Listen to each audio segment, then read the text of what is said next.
Pada sesiapa yang tengok video aku yang sebelum ni, ianya mengisahkan pasal seorang dukun yang mempercayai mimpi dia hingga mengakibatkan kematian orang lain. Dan pada kisah kali ni, pasal mimpi juga, tapi bukan seorang yang percayakan mimpi tersebut. Sebaliknya, ramai orang termasuk pihak polis dan juga pihak mahkamah hingga menyebabkan seorang lelaki menghabiskan 28 tahun hidupnya di dalam penjara.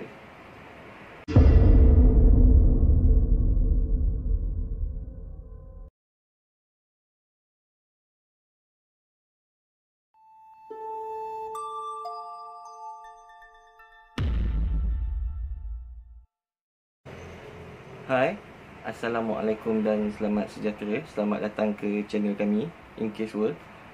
Aku nak ucapkan berbanyak-banyak terima kasih kepada semua yang dah subscribe dekat channel aku. Terima kasih banyak-banyak. Termasuk kepada semua yang dah share video-video aku dekat Facebook ataupun di mana-mana. Terima kasih banyak-banyak.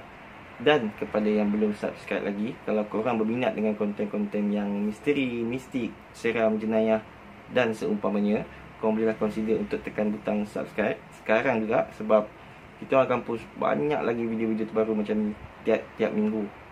Okay, tanpa membuang masa lagi, jom kita ke kisah yang seterusnya. Untuk kes kali ni, identiti wanita ni dirahsiakan. Bukan sebab aku yang nak rahsiakan, tapi memang identiti dia dirahsiakan. Aku dah cuba cari, memang tak jumpa. So, untuk keseluruhan cerita ni, aku akan gelar wanita ni sebagai A. So, tiap-tiap kali aku sebut A, bermaksud wanita ni lah. Okay, so let's go. Pada 16 Ogos 1987, A keluar dengan dua orang rakan lelaki dia, iaitu Elsie Jackson dan juga Earl, untuk pergi berparti. So, selesai parti, dia orang terus balik ke rumah Elsie Jackson dan minum bir sikit. Dan selepas pada tu, A dah tak berapa nak ingat apa-apa. A ni dia ingat masa dia keluar dengan siapa, pukul berapa semua. Tapi macam mana dia balik rumah, dia tak berapa nak ingat benda tu sama-sama sikit sebab dia dah mabuk. Cuma dia tahu dia selamat sampai rumah dia sebab ketika dia terjaga, dia berada di ruang tamu rumah dia. Cuma ada orang lain yang bersama dengan A dan orang tu sedang cuba merogol A lah. A terkejut dengan apa yang sedang berlaku, terus cuba meronta-ronta nak lepaskan diri dia. Dia tolak cuba ni, tapi A dibelasah di bahagian muka dia dan akhirnya kudrat wanita dia tak berjaya nak menahan. A dirogol di ruang tamu rumah dia. Dan selepas selesai, A dia terus cuba meronta lagi sekali untuk nak lepaskan diri dia. Cuma penyerang dia tak nak lepaskan dia. Sebaliknya A diseret ke atas rumah dia, ke tingkat 2. Rumah A ni 2 tingkat. Dan sampai ke atas tu, A diserang lagi sekali bertubi-tubi di bahagian muka. Dan akhirnya A dirogol untuk kali kedua di tingkat atas rumah dia. Selesai semua tu, penyerang A ni dia terus keluar dari rumah tu dan melarikan diri, tinggalkan A seorang diri dalam keadaan yang lemah lah. A tahu kalau dia stay dekat situ, mungkin mati kat situ sebelum siapa-siapa jumpa dia, sebab dia memang tinggal seorang diri dan dia tak ada tunggu siapa-siapa tetamu yang nak datang, dan dia tak ada janji pun pada keesokan harinya. So dia tak boleh tunggu kat situ. So A dia kumpulkan sisa tenaga yang ada dan dia berjalan kaki pergi ke rumah adik dia yang tinggal berdekatan. Sampai dekat depan rumah adik dia, dalam keadaan lemah, dia terus ketuk pintu. Adik A, adik perempuan dia buka pintu dan dia terkejut tengok kakak dia tengah berlumuran darah semua ni. So dia terus ambil pangku kakak dia, masuk ke atas sofa dan dibaringkan kakak dia. Dan dia terus telefon 911. Dan tak lama kemudian ambulans datang, polis pun datang. A dibawa pergi ke hospital berdekatan untuk menerima rawatan lanjut. Dan dalam perjalanan, ketika ditanya tentang apa yang berlaku, apa yang jadi dekat dia, untuk dia ambil statement lah kan, A dia cakap yang dia sedar pada masa tu. Dia cakap yang dia kena serang, dia kena rogol, tapi siapa yang buat dia tak tahu sebab keadaan masa tu gelap. Dia cuma dapat bagi beberapa ciri dia, macam orang tu negro dan berambut kerinting, macam tu lah. Ketika di hospital setelah menerima rawatan, A disahkan buta sebelah mata dan 6 tulang di bahagian muka A ni patah. Dan selepas sehari menerima rawatan, A dia tengah tidur. Selepas dapat ubat tu, di bawah pengaruh ubat, dia bermimpi yang kejadian dia dirogol tu berulang balik. Maksudnya dia mimpi balik kejadian masa dirogol tu. Cuma kali ni berbeza sebab dalam mimpi dia tu, dia nampak muka orang yang serang dia tu. So bila dia bangun, dia terus menjerit, panggil doktor, suruh panggil polis. Dia dah tahu siapa serang dia, Dan bila polis datang, dia terus bagi tahu penyerang dia adalah seorang lelaki yang tinggal tak jauh dari rumah dia, iaitu Clarence Moses L, berusia 31 tahun pada ketika tu. Jadi melalui mimpi A, polis kini mempunyai suspek daripada mimpi tu. Dan seperti mimpi juga, Clarence Moses L terus ditangkap oleh polis dan didakwa atas dakwaan merogol, pecah rumah dan juga menyerang. Di mahkamah, Moses sekeras-kerasnya menafikan yang dia terlibat. Dia cakap dia tak tahu apa-apa pun pasal ni. Malah kawan Moses yang ada dengan Moses pada malam kejadian bagi tahu yang Moses memang ada dengan dia je, memang tak pergi mana-mana pun, tak boleh serang pun. Tapi walau bagaimanapun, keterangan daripada A yang mengatakan dia dapat melihat Moses dengan jelas masa dia diseret ke tingkat atas, dan meletakkan Moses dalam keadaan yang sukar lah. Bukti DNA yang diambil daripada Farash A tak dapat membuktikan siapa pelaku sebab DNA itu macam dah rosak. Jangan tanya aku macam mana rosak, aku tak tahu macam mana. Tapi DNA itu tak dapat nak membuktikan yang Moses ni pelaku dia. Tapi macam mana pun, keterangan daripada A dan ilham mimpi daripada A yang direkodkan secara rasmi diguna pakai oleh mahkamah. Dan akhirnya setelah lebih seminggu perbicaraan dijalankan, mahkamah akhirnya menjatuhkan hukuman 48 tahun penjara ke atas Moses L disebabkan atas tuduhan pecah rumah, serangan tahap kedua dan juga merogol. Tidak berdiam diri, Moses dia mengumpulkan dana daripada banduan-banduan lain. Maksudnya banduan-banduan lain pun bagi sumbangan dekat Moses masa dia dalam penjara. Maksudnya dia dah jalan hukuman dia lah. So, dan dana yang dikumpulkan berjumlah lebih kurang $1,000 untuk Moses ni minta mahkamah buat balik ujian DNA. Tapi walau macam mana pun tak tahu ada konspirasi ke atau apa-apa. Semua bahan-bahan bukti yang contohnya macam kit DNA, cadar, DNA daripada cadar, sampel darah, semuanya dah dilupuskan oleh pihak polis pada masa tu. So bila dapat tahu pasal benda ni, Moses dia terus cabar balik dekat pihak polis pasal pelupusan bahan bukti ni, sebab benda tu tak sepatutnya dilupuskan terlalu cepat walaupun kes dah jatuh hukum. Tapi walau macam mana pun, kertas cabaran daripada Moses tu tak diendahkan oleh mahkamah.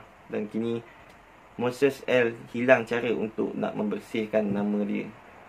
Selang beberapa tahun kemudian, pada tahun 2005, bukan beberapa tahun lah, dah banyak tahun lah, LC Jackson, rakan kepada A yang keluar pergi parti dengan A ni sebelum ni kan, ingat tak, LC Jackson, dijatuhkan hukuman penjara kerana merogol seorang ibu dan juga anak dia, dua-dua sekali dirogol di kawasan yang tak jauh pun daripada rumah A ni tadi. Dan Moses yang mengetahui pasal benda ni, dia dapat tahu berita pasal tu, dan dia terus mohon dekat mahkamah untuk buat perbicaraan semula atas beberapa hujah baru, iaitu yang pertama, rumah LC Jackson ni lebih dekat dengan rumah A berbanding dengan rumah Moses. Dan yang kedua, LC Jackson ni mempunyai banyak kes-kes melibatkan serangan seksual, dan modus operandi yang dilakukan oleh LC ni adalah lebih kurang sama je. Dan juga yang terakhir, ciri-ciri yang A sebutkan di awal-awal tu lebih banyak menyerupai dengan LC Jackson berbanding dengan Moses. Tapi walau macam mana pun, mahkamah tak pernah mengendahkan juga surat rayuan daripada Moses, hinggalah pada tahun 2012 ketika Moses dapat surat daripada LC Jackson tu sendiri. Dan surat tu berbunyi, aku tak tahulah nak cakap apa dengan kau ni, tapi biarlah aku ceritakan balik apa yang aku dah buat masa dalam gelap dulu. Dan hantar peguam kau datang jumpa aku. Aku rasa dah sampai masanya untuk aku berterus terang. So Moses dia bagi tahu benda ni dekat peguam dia, dan peguam Moses pada tu terus pergi dekat penjara tempat LC Jackson ditahan. Ketika ditemu bual oleh peguam Moses dan juga pegawai penyiasat yang ada, Jackson pada masa tu bagi tahu yang pada malam kejadian dia pecah masuk ke rumah mangsa, ke rumah A, dan kemudiannya merogol A dan juga menumbuk muka A berkali-kali. Dan kemudian dia tinggalkan A seorang-seorang dan pulang ke rumah dia yang mana tak jauh pun daripada rumah A pada masa tu. Berbekalkan pengakuan daripada Jackson sendiri, Peguam Moses memohon untuk mahkamah mengadakan perbicaraan semula dan mendengarkan pengakuan daripada Jackson ni. Hakim akhirnya membenarkan perbicaraan semula yang berlangsung pada tahun 2016. Dan ketika perbicaraan berlangsung, pihak polis rupa-rupanya ada rekod kesan darah daripada cadar yang diorang dapat di tempat kejadian sebelum diorang lupuskan tu. Dan darah tersebut adalah darah jenis O, yang mana sama dengan darah jenis Jackson, manakala Moses pula memiliki darah jenis B. So, korang faham tak? Selama 28 tahun Moses habiskan masa dia di penjara. Rupa-rupanya pihak polis ada je rekod yang nak boleh buktikan dia tak bersalah. Darah tu terang-terang buktikan yang penyerang mempunyai darah yang berbeza dengan Moses, tapi dia orang pilih untuk abaikan benda tu sebab kes dah selesai. Dan teman wanita Jackson bagi tahu yang Jackson memang tak ada di rumah. Maksudnya Jackson tu keluar sekejap pada masa tu, sama dengan masa A diserang. Malah korang ingat lagi tak yang kawan Moses bagi tahu Moses ada je dengan dia sepanjang malam. Maksudnya Moses tak hilang pun daripada pandangan dia.